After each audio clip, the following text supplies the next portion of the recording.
Picture this. A packed studio buzzing with anticipation, the lights blazing, and the crowd ready for a night of laughs, surprises on Jimmy Kimmel Live. But tonight, something different is brewing. A clash nobody saw coming. The guest, Karoline Leavitt, the youngest White House press secretary in history, known for her sharp tongue and unapologetic defense of the administration. The host, Jimmy Kimmel, the king of late-night comedy, never one to shy away from a pointed jab. What starts as a routine interview spirals into an electrifying showdown, a battle of wits that has the audience gasping and social media exploding. Buckle up, because this is the story of the night Karoline Leavitt and Jimmy Kimmel went head-to-head, and nobody could look away. The cameras roll, and the iconic Jimmy Kimmel Live theme fades out. The crowd roars as Jimmy strides to his desk, flashing his signature grin. He settles in, shuffles his notes, and looks straight into the lens. Jimmy Kimmel said, "All right, folks, we've got a big show tonight. Our guest is someone who's been making waves, some might say tidal waves, in Washington. She's the White House press secretary, the youngest ever, and she's not afraid to mix it up. Please welcome Karoline Leavitt." The audience claps, a mix of cheers and curious murmurs as Karoline steps out, poised and polished in a crisp blazer. She waves briefly, her smile tight but confident, and takes her seat across from Jimmy. Karoline Leavitt said, "Thanks for having me, Jimmy. I'm ready for whatever you throw my way." Jimmy Kimmel said, "Oh, I bet you are. You've been dodging reporters' questions like a pro, so I'm guessing you're warmed up. Welcome to the show. Gotta say, it's not every day we get someone from the White House who's younger than half my staff." The crowd chuckles and Karoline's smile stays firm, but her eyes narrow slightly. Karoline Leavitt said, "Age is just a number, Jimmy. It's about what you bring to the table, and I bring the truth. Something I know you're not always used to out here in Hollywood." The audience lets out a collective ooh. Jimmy leans back, eyebrows raised, clearly delighted by the early jab. Jimmy Kimmel said, "Wow, we're not even 2 minutes in and you're already swinging. I like it. All right, let's get to it. You've been out there defending some. Let's call them bold moves by the administration, like this whole Gulf of America thing. Can you explain why renaming a body of water is a top priority right now?" Karoline Leavitt said, "It's about pride, Jimmy. The Gulf of Mexico? That name doesn't reflect who we are as a nation today. The president wants to honor America, give a name that inspires. And frankly, the American people love it. It's a unifying move." Jimmy Kimmel said, "Unifying? I saw a poll that said 60% of people think it's a waste of time. I mean, shouldn't we be focusing on, I don't know, fixing roads or making sure my grocery bill doesn't feel like I'm buying a yacht?" The crowd laughs and Karoline adjusts in her seat, undeterred. Karoline Leavitt said, "Polls, those can be manipulated. Look, the president's focused on big picture stuff, restoring America's greatness. A name change is symbolic, sure, but it's part of a broader vision. And let's be real, Jimmy, your audience isn't exactly out there struggling to buy groceries." Jimmy Kimmel said, "Oh, come on, Karoline. My audience is regular folks. Well, regular folks who stay up way too late. But seriously, you're telling me a name change is going to make my gas cheaper? Because last I checked, Gulf of America isn't pumping crude oil into my car." The audience claps and Karoline's smile tightens further. She leans forward, ready to push back. Karoline Leavitt said, "You're missing the point.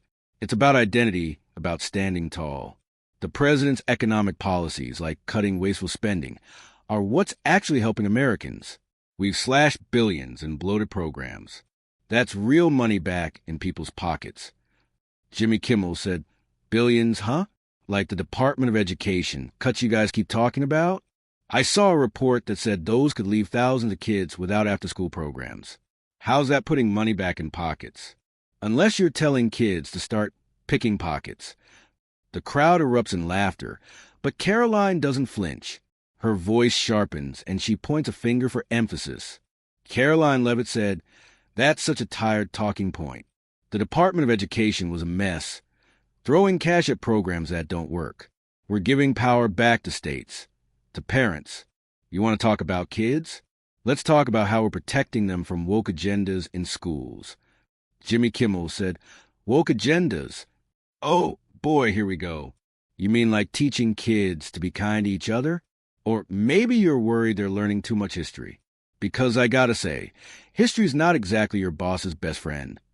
The audience roars and Caroline's composure slips for a split second before she recovers, her tone icy. Karoline Leavitt said, "History, please. We're focused on the future, not rewriting the past to make people feel guilty. And don't act like schools are just teaching kindness. They're pushing ideologies that confuse kids. Parents are fed up, and the president's listening to them, not late-night comics." Jimmy Kimmel said, "Ouch. All right, I'll take that hit. But let's talk about listening. Your boss seems to listen mostly to, well, himself, like that tariff plan he floated, tanking the stock market, then pulling it back like it was a prank. What was that about? Was he just testing how many heart attacks Wall Street could handle?" Karoline Leavitt said, "That's a misrepresentation, and you know it. The president was sending a message to our trade partners. America is not a doormat anymore. He paused the tariffs because he's strategic, not because he's indecisive. Unlike some people, he doesn't just say what's popular to get applause." The crowd murmurs, sensing the tension ramping up. Jimmy leans in, his grin mischievous. Jimmy Kimmel said, "Strategic." Karoline, he tweeted, "Tariffs are off at 3 a.m. That's not strategy. That's what happens when you mix Red Bull and a smartphone. And you had to go out there and clean it up, didn't you? How's that feel, being the designated mop for his messes?" Karoline Leavitt said, "I'm proud to serve Jimmy. My job is to communicate the president's vision, not chase your gotcha questions. You want to talk messes? Let's talk about the media's obsession with twisting everything he does. You're part of that machine, aren't you?" The audience gasps and Jimmy's eyes widen, but he's clearly loving the sparring match. Jimmy Kimmel said, "Whoa, calling me out on my own show. That's bold. I'll give you points for guts.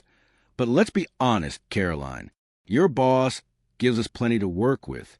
Like that signal leak with a national security advisor texting state secrets to a reporter by mistake. You call that transparent. I call it a sitcom waiting to happen." Karoline Leavitt said, "You're cherry picking. That was an honest mistake, and we owned it. Transparent means owning up, not hiding like the last administration did. But you wouldn't know about accountability, would you? You just lob jokes and move on." Jimmy Kimmel said, "Accountability? I'm accountable to my audience. They laugh, I'm good. You're accountable to a guy who thinks windmills cause cancer. How's that working out for you?" The crowd howls and Karoline's face flushes. She grips the armrests, her voice rising. Karoline Leavitt said, "That's low, even for you. The president's focused on real issues. Jobs, security, freedom. You mock him because it's easy, but you're out of touch with what Americans actually want. They're not laughing at your elitism anymore." Jimmy Kimmel said, "Elitist? Me? I'm the guy who eats tacos from a food truck. But let's talk about what Americans want. They want answers, not spin, like that California wildfire claim. You said the military turned on the water. Karoline, I checked. The military doesn't have a giant faucet labeled California. What was that about?" Karoline Leavitt said, "You're so literal. It's almost cute. The president put pressure on local officials to act fast, and they did. Water flowed, fire slowed. That's leadership. You'd rather nitpick than give credit where it's due." Jimmy Kimmel said, "Credit? I'll give credit to the firefighters, not a guy claiming he fixed it from Mar-a-Lago. Come on, Karoline. You're too smart to believe half the stuff you're selling. Don't you ever want to say, 'Okay, that one's a stretch'?" Karoline Leavitt said, "You think you know me. I believe in the mission. I believe in the president. You're sitting here mocking, but I'm out there fighting for people who feel ignored. You don't get that because you're too busy pandering to this room." The audience boos softly, and Jimmy holds up a hand, still smiling but with a sharper edge. Jimmy Kimmel said, "Pandering? I'm just asking questions, Karoline. Like, why do your press briefings feel like a game of dodgeball? You ban a reporter for saying Gulf of Mexico. Is free speech only cool when it agrees with you?" Karoline Leavitt said, "Free speech? You're one to talk. Your whole industry cancels anyone who steps out of line. That reporter wasn't banned. They were held accountable for disrespecting a presidential directive. Actions have consequences. Jimmy Kimmel said, disrespecting a directive? It's a gulf, not a holy relic. And consequences? You're preaching to a guy who's been sued for telling jokes. But let's pivot. Your boss says nobody has a right to ask him questions. That sound democratic to you? Karoline Leavitt said, he never said that. You're twisting words again. The president's open to questions, but he's not here to play your games. He's working for the people, not the media elite. Jimmy Kimmel said, media elite? Karoline, I'm a guy with a microphone and a bad tie collection. But fine, let's talk people. Your administration's pushing policies that economists say could spike inflation. You cool with telling families, sorry, eggs are $20, but at least we got the Gulf America? Karoline Leavitt said, economists? The same ones who said we'd crash in 2016? They're wrong again. Our policies are bringing jobs back, cutting red tape. Inflation's a global problem, not our fault. But you'd rather scare people than report the wins. Jimmy Kimmel said, wins? Like alienating half our allies? I saw a NATO leader say dealing with your boss is like herding cats. How's that making us stronger? Karoline Leavitt said, stronger means standing up for America, not bowing to globalists. Our allies respect us now because we don't roll over. You might not like it, but the world's not laughing at us anymore. The tension is palpable now, the audience hanging on every word. Jimmy leans forward, dropping the grin. Jimmy Kimmel said, Karoline, I get it. You're loyal. But at what point do you look in the mirror and say, maybe I'm defending the indefensible? Because from out here, it looks like you're tap dancing on quicksand. Karoline Leavitt said, that's it. I'm done. You invited me here to ambush me, not talk. I don't need to sit here and take insults from someone who thinks he's a journalist because he has a desk. She stands abruptly, ripping off her mic. The crowd gasps. Some cheering, some booing. Jimmy Kimmel said, whoa! Karoline, come on. It's a conversation, not a cage match. Stay. Let's keep going. Karoline Leavitt said, no, Jimmy.